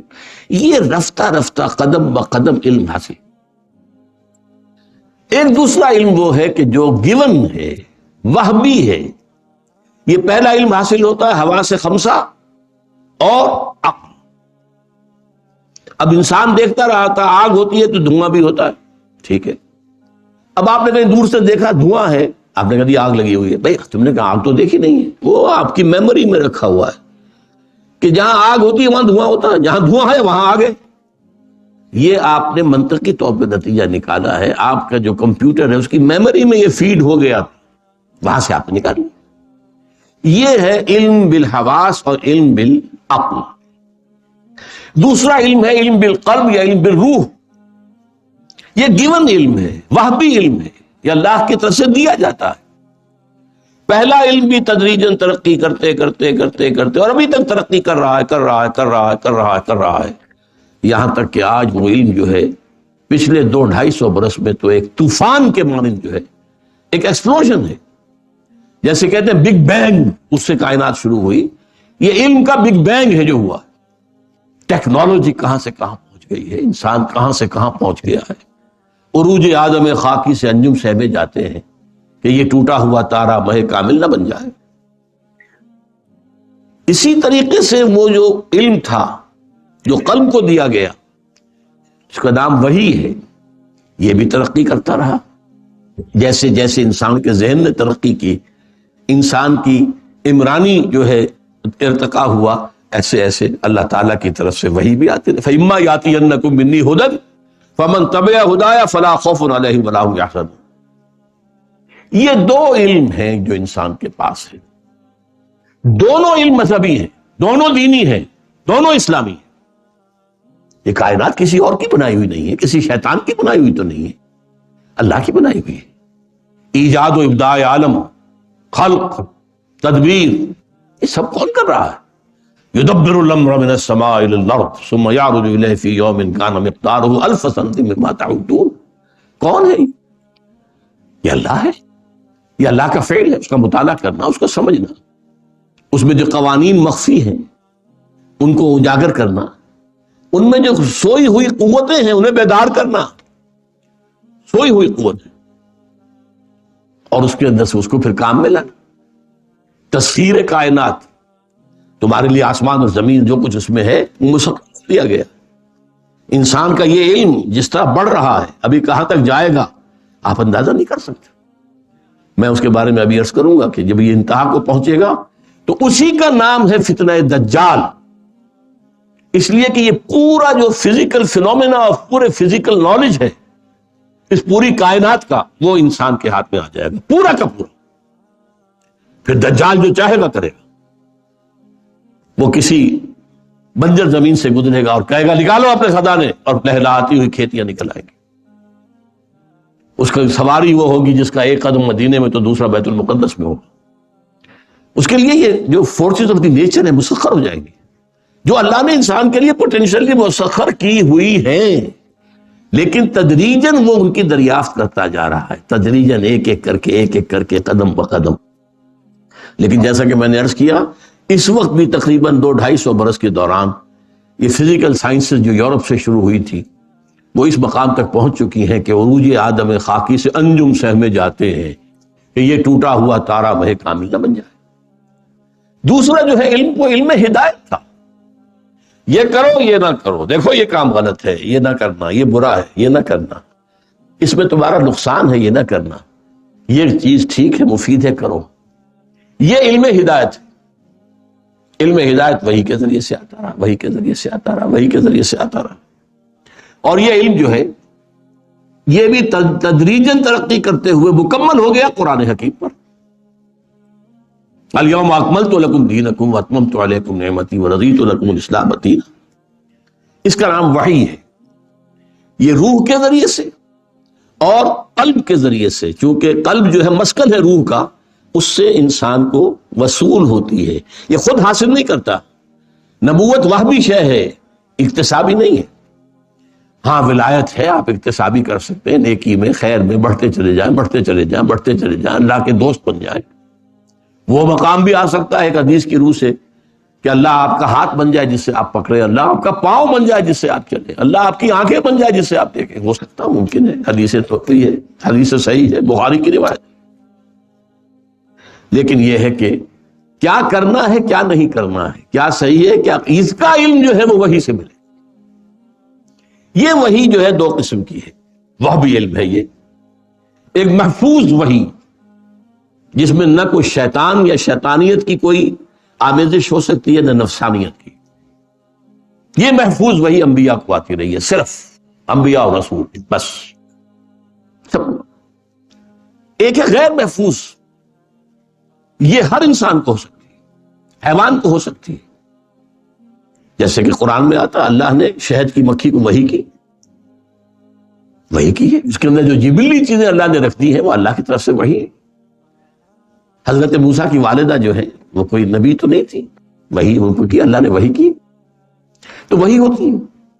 حواریین کے بارے میں کہا گیا ہم نے وحی کی ان کو کہ ہمارے نبی حضرت عیسیٰ علیہ السلام کا ساتھ دو، تو وحی کسی کو بھی ہو سکتی ہے۔ یہ وحی جو ہے اس کو ہم کہتے ہیں وحی خفی۔ وحی خفی کی مختلف شکلیں ہیں جن کو اب ہم آج کل تو لوگ جو ہے ان کا ذکر کرنے سے بھی شرماتے ہیں، یہ کیا باتیں کر رہے ہیں یہ سائنس کی دنیا میں، اور اتنی غیر سائنسی باتیں کر رہے ہیں۔ رویائے صادقہ، سچا خواب، آپ نے ایک واقعہ دیکھا ہے آج خواب میں، 2-3 دن کے بعد یوں کا توں وہ واقعہ ظاہر ہو گیا، ہاؤ کم، کیسے ہوا؟ اس کو حدیث میں کہا گیا رویائے صالحہ یا رویائے صادقہ، سچا خواب، اور کہا گیا یہ 60واں حصہ ہے نبوت کا یا 46واں حصہ ہے نبوت۔ کشف، آپ بیٹھے یہاں ہیں اور دیکھ رہے ہیں شام کا جو محاذ جنگ ہے، حضرت عمر خطبہ دے رہے ہیں مسجد نبوی میں، اور شام کا محاذ جنگ سامنے آ گیا، دیکھ لیا۔ آج آپ ٹی وی کی مدد سے دیکھ سکتے ہیں، وہاں ٹی وی نہیں تھی بس، اور کیا بات تھی، آخری تو ساری جو ہے فزیکل فورسز تو موجود تھی۔ آج وہ جو ویوز آتی ہیں جن چیزوں پر سوار ہو کر آتی ہیں وہ چیزیں تو فضا میں پہلے سے موجود تھی، اب ہم نے ذرا کچھ یاد کرنی ہے چیزیں جن سے کہ ہم ان ویوز کو کنٹرول کر لیتے ہیں، باقی ویوز ہم پیدا تو نہیں کر سکتے۔ بہرحال یہ ساری چیزیں، کشف، الہام، نفس الروع، یہ مختلف الفاظ ہیں، لیکن خاص طور پر نوٹ کیجئے نبی کا کی وحی خفی بھی محفوظ ہوتی ہے، ایک اعتبار سے محفوظ، یعنی کوئی شیطان کی آمیزش نہیں ہو سکتی، شیطنت کی آمیزش نہیں ہو سکتی، چاہے نبی کا خواب ہو۔ صرف حضرت ابراہیم نے خواب دیکھا تھا اپنے بیٹے کو ذبح کر رہے، کوئی وحی جلی تو نہیں آئی تھی، کوئی واضح وحی تو نہیں آئی تھی نا۔ حضور نے خواب دیکھا تھا کہ میں عمرہ کر رہا ہوں، وحی جلی تو نہیں تھی، لیکن نبی کی وحی خفی جو ہے وہ بھی محفوظ ہوتی ہے، نہ شیطان کی آمیزش ہو سکتی ہے اور نہ ہی اس پہ نفس کی آمیزش ہو سکتی ہے۔ البتہ وحی خفی لفظاً محفوظ نہیں ہوتی، وحی خفی کا ہمارے پاس ذخیرہ حدیث ہے، مانن محفوظ ہے لیکن ہر لفظ اس کا محفوظ نہیں ہے، اس میں کوئی ادھر سے ادھر ہو سکتا ہے۔ جیسے ابھی میں ایک جملہ کہوں آپ سے اور 15 منٹ کے بعد آپ سے میں کہوں کہ ذرا آپ سب لوگ جملہ لکھ دیجئے کاغذ پر میں نے کیا کہا تھا، میں فرق ہو جائے گا کہ نہیں؟ تو یہ فرق جو ہے احادیث کے اندر ہو جاتا ہے لفظی طور، چنانچہ جسے کہا گیا ام السنہ حدیث جبرائیل، اس کی روایات میں فرق ہے، بہت ترتیب میں فرق ہے، لیکن مضمون ایک ہے۔ بہرحال یہ جو دو علم ہیں ان کی آج ہم حقیقت سمجھ لیا آپ نے، گویا دینی اور دنیاوی تعلیم کی تقسیم غلط ہے، یہ ایک ہی ہے، ایک ہی تصویر کے دو رخ ہیں، اور ستم بالائے ستم یہ ہے کہ دینی تعلیم کے نام سے جو علم پڑھایا جا رہا ہے وہ بھی دین کا نہیں ہے، فقہ اور قانون شریعت کا ہے۔ فقہ اور قانون شریعت اپنی جگہ ایک اہم شے ہے، ضرورت شے ہے، دین کا تفقہ، وہ خیر جس کو کہا گیا یعلم الناس خیر، وہ خیر، وہ قرآن ہے، تفقہ فی الدین قرآن کے ذریعے سے، یہ خیر، یہ اس کی بجائے ساری توجہ جو میں نے عرض کیا آپ سے، وہ دینی نظام جو بنایا کس لیے گیا تھا؟ جب مسلمانوں کی حکومتیں ہوتی تھی، چاہے وہ اسلامی حکومتیں نہیں تھی لیکن قانون اسلامی رائج تھے، عدالتیں تھیں، قاضی تھے، مفتی تھے، تو قاضی اور مفتی کی ضرورت تھی، لہذا انہوں نے ایک ایسا نظام بنا دیا۔ ہمارے ہاں جنہیں اکیڈمیز کہتے ہیں، سول سروس اکیڈمی، وہ لوگ جنہوں نے آ کے سرکاری ملازمتیں کرنی ہے، انہوں نے کہیں ڈپٹی کمشنر یا ڈی سی ہو یا یہ یا وہ بننا ہے، ان کی ٹریننگ، یہ نظام تعلیم جو ہے جسے آج ہم دینی نظام تعلیم کہتے ہیں، یہ اصل میں مسلمان حکومتوں کی سول سروسز کی اکیڈمیز تھی۔ اب وہ تقریباً irrelevant ہو چکی ہے، وہ شریعت نافذ ہی نہیں، اس پر بحثیں ہوتی رہیں گی. بہرحال ایک طرف تو یہ کہ وہ دین کی بجائے اس خیر، اس تفقہ، اس کی بجائے صرف اس کا ایک جز، ثانوی جز شریعت، اس پر مشتمل و شریعت کے بھی فرقے واریت کے بنیاد کے اوپر جو منظم ہو گئے، یہ حنفی ہے، یہ شافعی ہے، یہ مالکی ہے، یہ فلاں ہے، یہ اہل حدیث ہے، یہ فرقے واریت کی بنیاد کے اوپر مدرسے بن گئے، جن سے کہ یوں سمجھیے کہ دماغ جو ہے وہ بالکل جم کر رہ جاتا ہے، وہ ایک بند گلی کے اندر داخل ہو جاتا ہے، اس میں آزادانہ غور و فکر کی صلاحیت اس طرح سے باقی نہیں رہتی، اسلاف پرستی کے سوا کچھ نہیں رہتا. بہرحال اصل اہمیت، اب میں نے کہا تھا کہ دونوں علم جو ہیں ان میں سے کوئی بھی خالص دنیاوی علم نہیں ہے. فزیکل سائنسز کا نالج، ٹیکنالوجی کا نالج، یہ اللہ کے عمل اور فعل کا علم ہے. قرآن، وحی، اس کا علم، یہ اللہ کی ہدایت کا علم. اب ان میں سے ظاہر بات ہے اہم تر کون سا ہوا؟ آپ نے پہلے علم کے ذریعے سے طاقت حاصل کر لی، آپ کی قوت حاصل ہو گئی، آپ کو بڑے ہتھیار بن گئے. حاصل کیا ہوا؟ یہ جو 200-250 برس میں نے کہا ہے، اس کا بڑا تحفہ کیا ہے؟ پچھلی صدی میں 2 عظیم جنگیں ہوئی ہیں، کروڑوں انسان ہلاک، 10 کروڑ سے زیادہ انسان ہلاک ہوئے ہیں 2 عظیم جنگوں میں. یہ کمال ہے سائنس کا، یہ حاصل ہے. ایک بم گرا ہے ناگاساکی، ہیروشیما میں، لاکھوں آدمی ختم. دس از دی یوز. ہاں بھائی آپ نے ایجاد کر لیا، ملیریا کی دوا ایجاد ہو گئی، چلو ملیریا سے نہیں مریں گے، HIV آ جائے گا، ایڈز آ جائے گا. انسانوں کو تو اللہ تعالیٰ نے آخر دنیا کے اندر ایک توازن رکھنا ہے نا. کچھ اور جائیں گے تو دوسروں کے لیے جگہ پیدا ہوگی. ایک پاپولیشن کا جو ہے ایک نظام رکھنا ہے. اگر اس طرح نہیں ہوگا، لاکھوں آدمی جو ہے وہ زلزلے میں مارے گئے، سونامی میں مارے گئے، فلاں میں مارے گئے، کٹرینا میں مارے گئے. اس علم نے سوائے تباہی کے ابھی تک کچھ نہیں دیا. بہت خوش ہوتے ہیں ہم جب کینسر کی دوا مل گئی ہے، لاکھوں روپیہ خرچ کر کے. کیا ہوتا ہے جی؟ پہلے خیال تھا کہ شاید 6 مہینے زندگی ہے، اب ذرا 1 سال ہو گئی. یہ حاصل. جب تک اس علم کے ساتھ علم ہدایت نہ ہو، یہ تباہی کا، بربادی کا، تخریب کا ذریعہ. علم ہدایت ہو تو کیا کہنے، یہ ساری قوت، یہ ساری انرجی، یہ ساری صلاحیت جو ہے خیر کے لیے صرف ہو، نیکی کے لیے صرف ہو، بھلائی کے لیے صرف ہو. یہ سارا معاملہ اچھی طرح سمجھ لیجیے، یہ 2 علموں کا معاملہ ہے. اگر پہلا علم بڑھتا چلا جائے، دوسرے سے آنکھ بند کر دی جائے، اسی کا نام دجالیت، کانی تہذیب ہے. 2 آنکھوں میں سے ایک بند ہے. علم ہدایت سے کوئی سروکار ہی نہیں، تعلق ہی نہیں، ادھر نسبت ہی نہیں، توجہ ہی نہیں. چھوڑو جی قرآن کو ہی، کیا قرآن بس یہ بیچارہ حافظ ہے، ابن نابینا ہے، حفظ کرا دو اسے.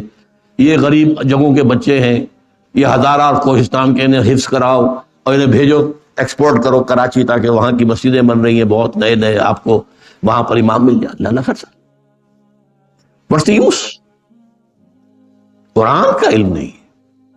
قرآن یاد کرنے کا ہے، تجوید ہو رہی ہے، حفظ ہو رہا ہے. قرآن کا فہم، تفقہ کہاں ہے؟ ادھر توجہ ہی نہیں. اس پہلو سے کیجئے کہ اصل اہمیت اس علم میں ہدایت کی ہے. اگر وہ ہے تو یہ علم جو دوسرا ہے، انسانی علم، اللہ کے فعل اور عمل کا علم، یہ بہت مبارک ہے، نور علی نور ہے. اگر نہیں ہے تو یہی دجالیت ہے، یہی تخریب کا ذریعہ ہے، یہی تباہی اور بربادی کا ذریعہ.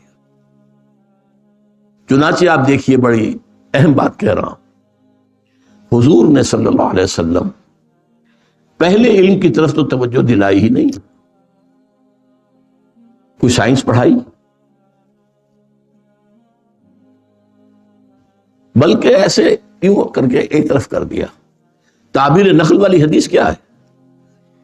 کہ مدینہ منورہ میں حضور ایسا درخت ہے کہ جو حیوانی کنگڈم جو ہے، اینیمل کنگڈم اور پلانٹ کنگڈم کے درمیان واقع ہوا. اس میں حیوان کی صفات بھی موجود ہیں، سیکسز ہیں علیحدہ علیحدہ. پھول جو ہے یہ مردانہ پھول ہے، یہ زنانہ پھول ہے. اچھا، ان دونوں کو اگر قریب لے آتے تھے تو پولینیشن ہوتی تھی زیادہ، بارآور ہو جاتے تھے پھول، اور فصل زیادہ ہوتی تھی کھجور کی. حضور مدینہ تشریف لایا، آپ نے دیکھا یہ کیا کر رہے ہیں. آپ کو خیال آیا ہوگا کہ یہ جو ہے خامخواہ فطرت اور قدرت کے اندر دخل اندازی کیوں ہو رہی ہے. Nature can take care of it self. یہ خواب آپ نے انسانی کوشش سے، صرف آپ نے یہ کہا تم یہ نہ کرو تو کیا ہے، منع نہیں کیا، نہ کرو تو کیا. صحابہ کے لیے تو یہ کہہ دینا بہت بڑی بات. نہیں کیا فصل کم ہو گئی. اب ڈرتے ڈرتے آئے حضور، آپ نے یہ فرمایا تھا، ہم نے تعبیر اسے کہتے ہیں، تعبیر عین سے نہیں، تعبیر، تے اور پھر الف کے اوپر حمزہ لگا ہوا، تعبیر. ہم نے نہیں کی، اس دفعہ فصل کم ہو گئی. ایک جملہ، انتم عالم بامور دنیاکم، یہ جو امور دنیا کے علوم ہیں ان کا علم تمہیں زیادہ حاصل ہے، میں یہ پڑھانے نہیں آیا ہوں. جو تمہارا علم ہے، جو تمہارا تجرباتی علم ہے، استعمال کرو. میں انہیں اس سے منع کرنے نہیں آیا. یہ بڑی اہم حدیث ہے جس کی طرف بہت کم توجہ ہوئی ہے، بہت اہم حدیث. انتم عالم بامور دنیاکم. لہذا حضور نے اپنی حیات طیبہ میں صرف ایک کام کیا، تعلیم قرآن کی حدیث لکھنے سے منع کیا. مبادا قرآن اور حدیث کے اندر گڑبڑ ہو جائے معاملہ. قرآن کے ذریعے سے ایمان ایمان ایمان ایمان، تفقہ، یہ کام کیا. اور اس کے نتیجے میں جہاد، یہ کام کیا. کوئی سائنس نہیں پڑھائی، کوئی فزکس نہیں پڑھائی، کوئی جیولوجی نہیں پڑھائی، کوئی باٹنی، کوئی زوالوجی، کوئی کاسمولوجی، کوئی ایسٹرونومی، کچھ. ہاں، البتہ جب اسلام کے ذریعے سے ایمان کا روشنی پھیل گئی، ماحول منور ہو گیا، مسلمانوں نے پہلا علم جو ہے اس پر بھی توجہ، سائنس کے میدانوں میں بڑے بڑے کام کیے، کارہائے نمایاں کی، ان کے اوپر باقاعدہ کتابیں لکھی جاتی ہیں. لیکن یہ اس کے بعد. اس ترتیب کو ذہن میں رکھیے. صورتحال آج کیا ہے، کہاں کھڑے ہیں ہم. ایک طرف اکتسابی علم جو ہے، علم بالحواس اور علم بالعقل، ان کی بلندی آسمان کو چھو رہی ہے. اقبال نے کسی خاص کیفیت میں شعر کہا ہے، یہ عروج آدم خاکی سے انجم سہ میں جاتے ہیں کہ یہ ٹوٹا ہوا تارا میں کامل نہ بن جائے. کہاں تک پہنچے گا یہ انسان؟ یہ انسان ہدایت کے بغیر ہوگا، یہی دجال ہوگا. Forces of the nature per control, وہی دجال. اس کی صفات آپ نے پڑھی احادیث کے اندر. آج ہم یہاں کھڑے ہیں کہ اکتسابی علم اپنے پورے عروج پر ہے، لیکن ایمان اور یقین ایک بجھتا ہوا چراغ ہے، بلکہ بجھا ہوا ہے. اس سچویشن کو پہچاننا ضروری ہے. ہمارے سامنے ہے کیا، مسئلہ کیا ہے. ان دو چیزوں کے نتیجہ میں نکالتا ہوں. العود علی البد، جہاں سے آغاز ہوا تھا وہیں لوٹو. دوبارہ قرآن کو تھامو، قرآن کی روشنی جو ہے اسے دلوں کو منور کرو، جو حضور نے کیا صلی اللہ علیہ وسلم. اس لیے کہ جیسا کہ اقبال نے کہا کہ دنیا تو ہے پھر مارکہ روح و بدن پیش، اب آخری مارکہ روح و بدن ہونے والا ہے، میٹر اینڈ اسپرٹ. روح انسانی اور یہ مادی قوت، ان کا مقابلہ. دنیا کو ہے پھر مارکہ روح و بدن پیش. تہذیب نے پھر اپنے درندوں کو، بھارت عجیب الفاظ استعمال کیے، تہذیب اور درندہ، ان دونوں الفاظ کو جمع کریں تو اس کا امریکہ ہے. ہماری تہذیب، ہماری تہذیب، ہماری تہذیب، جیسے فرعون نے کہا تھا وَيَذْهَبَا بِطَرِيقَتِكُمُ الْمُثْلَىٰ. یہ آج جو موسیٰ اور ہارون آ گئے ہیں، یہ تمہاری مثالی تہذیب کو ختم کرنے کے در پہ. مثالی تہذیب، جو لفظ فرعون نے استعمال کیے تھے آج وہی بش استعمال کر. ہماری تہذیب، our way of life، اس کو برباد کرنے کے لیے فنڈامنٹلسٹ آئے، اس کو ختم کرنے پر تلے ہوئے. دنیا کو ہے پھر مار کے روح و بدن پیش، تہذیب نے پھر اپنے درندوں کو ابھارا. اللہ کو پامردی مومن پہ بھروسہ، ابلیس کو یورپ کی مشینوں کا سہارا، یورپ کی مشینوں کا سہارا. واقعہ یہ ہے ویسٹ کھڑا ہے اپنی ٹیکنالوجی کے بل، تہذیب ختم ہو چکی، برباد ہو چکی. اس عظیم مملکت کا صدر یہ کہے کہ عنقریب ہماری قوم کی اکثریت حرام زادوں پر مشتمل ہوگی. تہذیب کے تو ختم ہو چکا، سنڈاس بن چکا. تہذیب کہاں ہے؟ خاندان کا ادارہ ختم ہو چکا. We are living together, we are not married. That's all. بچہ بچے ذرا بھی ہو گئے، جاؤ اپنے پاؤں پر. We don't owe anything to you.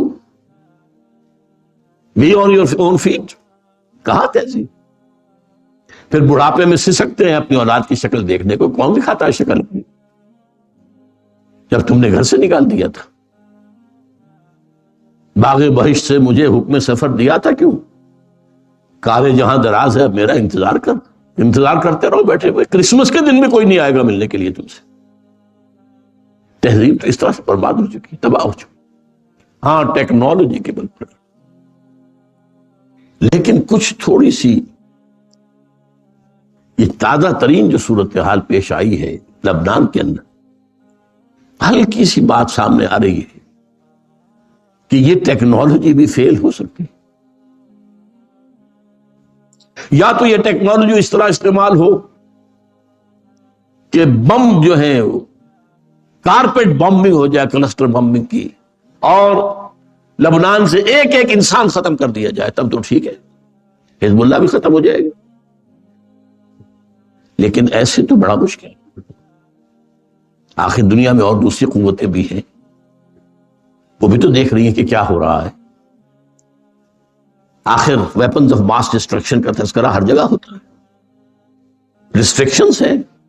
ورنہ واقعہ یہ ہے کہ اسرائیل کے پاس اتنے ایٹم بم ہیں کہ ایک دن میں 10 ایٹم بم بنائے تو لبنان کا تہس نہس ہو کر رہ جائے، ختم ہو جائے، حزب اللہ کا ایک نفس نہ بچے. اتنے ایٹم بم ہیں اور کوئی عجب نہیں. تنگ آمد بجنگ آمد. مجھے تو اندیشہ یہ ہے جو کچھ ہوا ہے کہ اس کا نتیجہ یہ نکلے گا کہ شاید اسرائیل کو جو تھوڑا بہت کچھ امن رائے عامہ کا کوئی خیال ہے دنیا کا، وہ سب کو توڑ تاڑ کے، توبہ کو توڑ تاڑ کے تھرا کے پی گیا.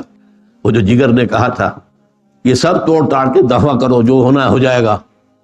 وی have to finish with them. ہو سکتا ہے کہ وہ اسی جوش میں آ کر، وہ کتنا وقت لگے گا، کوئی تھوڑا سا ہی تو چاہیے نا مواد. مسجد اقصیٰ بھی گر جائے گی، حکومت الصخرہ بھی گر جائے گا، اور ایک طوفان کے مانند جو ہے اٹھیں گے عرب نوجوان. اور پھر جو کچھ ہوگا میں اس کا اس وقت ذکر نہیں کرنا چاہتا. بہرحال اس وقت کا ہمارا مارکہ روح و بدن جو ہے، اس کے لیے اب ہمیں جو اصل ایمفیسس دینا ہے وہ قرآن پر دینا. اس میں ہمارے 2 لیولز ہیں. ایک لیول ہے عمومی، عوامی درس قرآن. میں حیران ہوا 1920 میں یہ لفظ استعمال کیا تھا 14ویں صدی کے مجدد اعظم شیخ الہند مولانا محمود حسن دیوبندی نے. جب رہائی پا کر آئے ہیں مالٹا سے، دارالعلوم دیوبند میں 500 علماء کا ایک اجتماع ہوا، اور بڑے بڑے سب مولانا تھانوی اور مولانا شبیر احمد عثمانی اور مولانا حسین احمد مدنی اور سب کے سب لوگ. وہاں کہا شیخ الہند نے، ہم نے تو اپنی اسیری کے دوران 2 سبق حاصل کیے. اس میں موجود تھے مفتی شفیع صاحب نے یہ لکھا ہے، واقعہ لکھا ہے، وعدت امت نامی ان کی کتاب ہے. ان کے بیٹے پوتوں کی دکان ہے ادارہ اسلامیات، وہاں سے آپ کو مل جائے گی، چھوٹی سی کتاب ہے۔ وہ لکھتے ہیں کہ ہم حیران رہ گئے کہ یہ استاذ العلماء، شیخ الشیوخ، عمر کے اس حصے میں آ کر ان 70s کوئی نئے سبق سیکھ کے آئے، ان کون سا سبق؟ تو سب گوش پر آواز ہو گئے۔ تو فرمایا ہماری سمجھ میں یہ آیا ہے کہ ہمارے زوال کے 2 اسباب ہیں۔ ایک ہمارا قرآن کو ترک کر دینا۔ نوٹ کیجیے الفاظ، کیا علماء نے قرآن کو ترک کیا ہے؟ کیا لاکھوں کی تعداد میں حفاظ نہیں ہیں؟ کیا رمضان مبارک میں مسجد تلاش کرنا حفاظ کے لیے مشکل نہیں ہو جاتا؟ لیکن فہم قرآن کہاں ہے؟ تفقہ قرآن کا کہاں ہے؟ تعویل قرآن کہاں ہے؟ عہد حاضر کے قرآن کی رہنمائی کہاں ہے؟ تو کہا ایک ہمارا قرآن کو ترک کر دے، اور دوسرے آپس کے اختلافات اور خانہ جنگی۔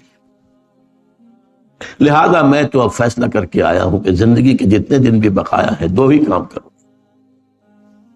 ایک تو یہ کہ گلی گلی ناظرہ قرآن پڑھانے کے مکتب کھول دیے جائیں، اور عوامی درس قرآن کے ذریعے سے لوگوں کو قرآن مجید کے علم اور ہدایت سے روشناس کرایا جائے، اور دوسرے آپس کے اختلافات کو نہ بھڑکایا جائے۔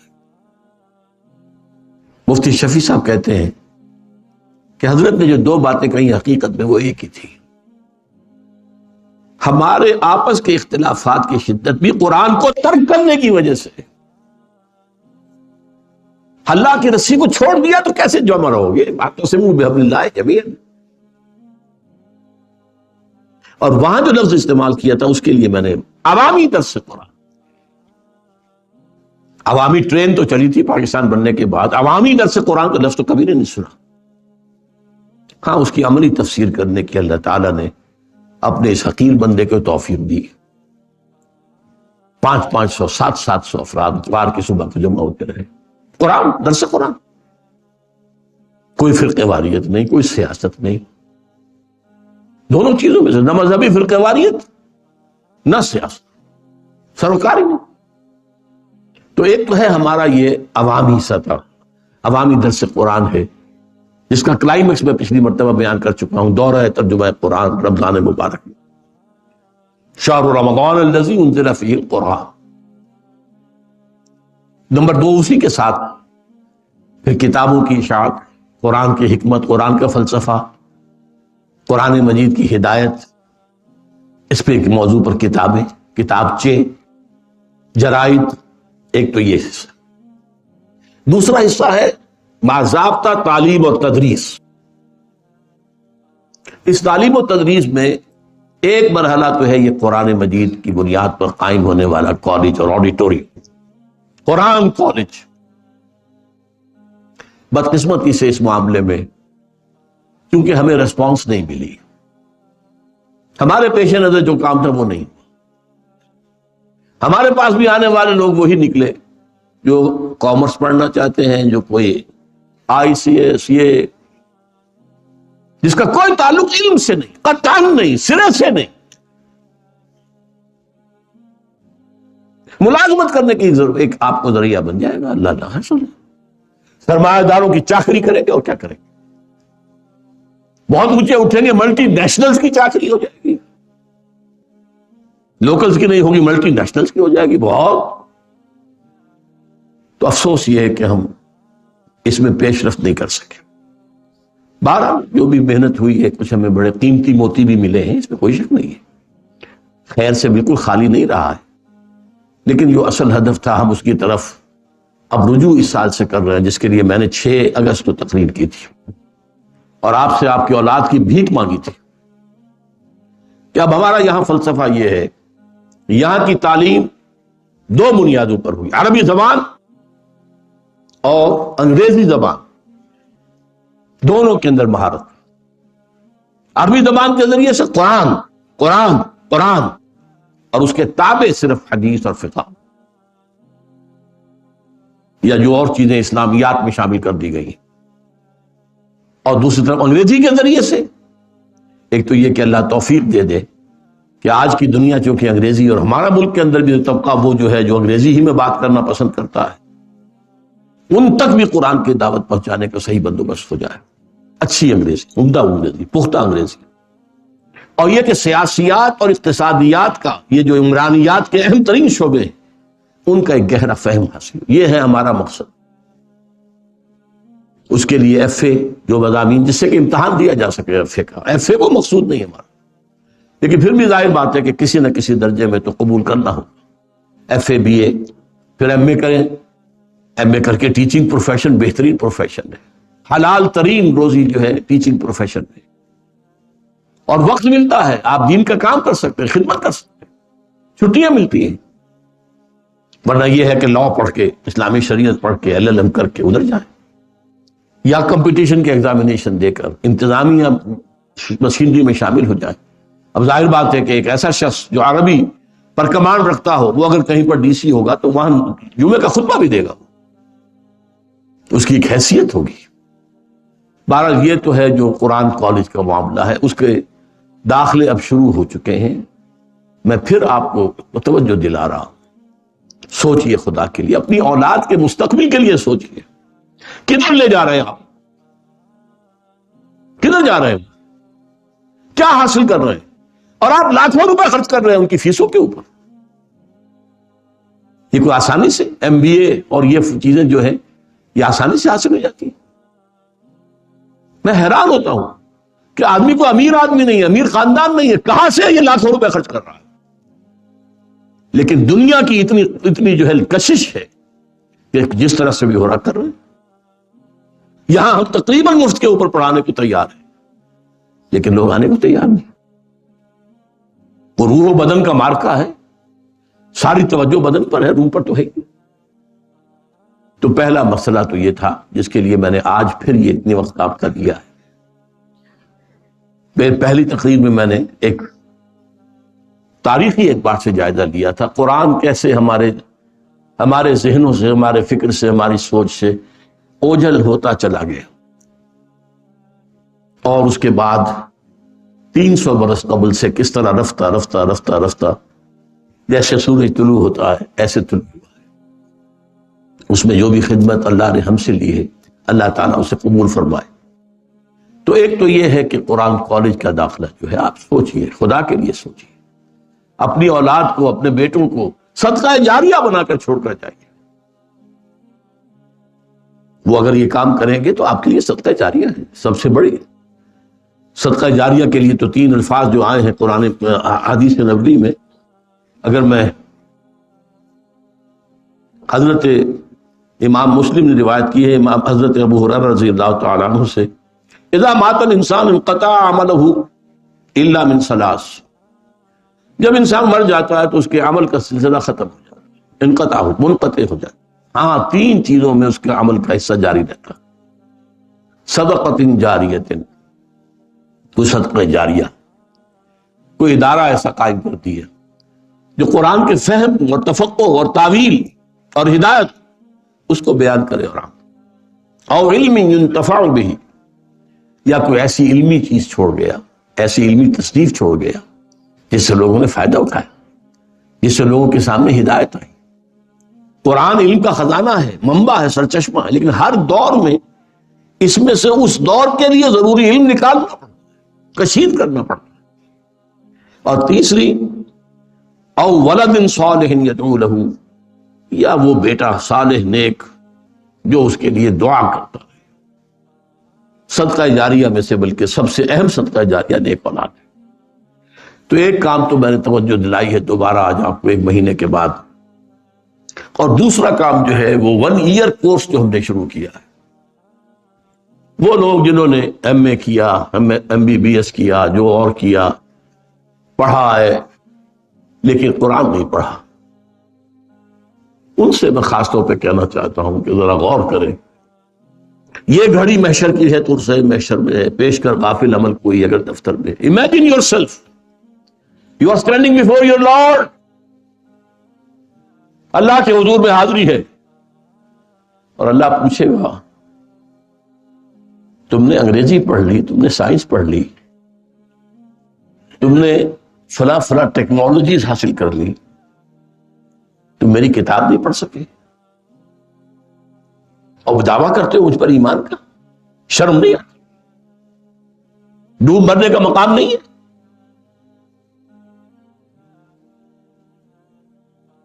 سوچئے، کیا پتا ہے موت آج بھی آ سکتی، کل بھی آ سکتی ہے۔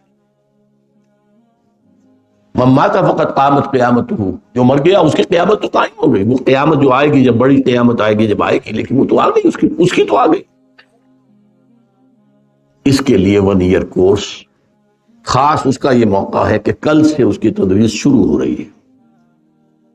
آپ کوشش کریں، محنت کریں، جد و جہد کریں، اپنی زندگی میں سے یہ 9 مہینے نکال لیں، اور بنیادی مقصد وہی ہے، عربی زبان سیکھنا اور قرآن سمجھنا، تفقہ۔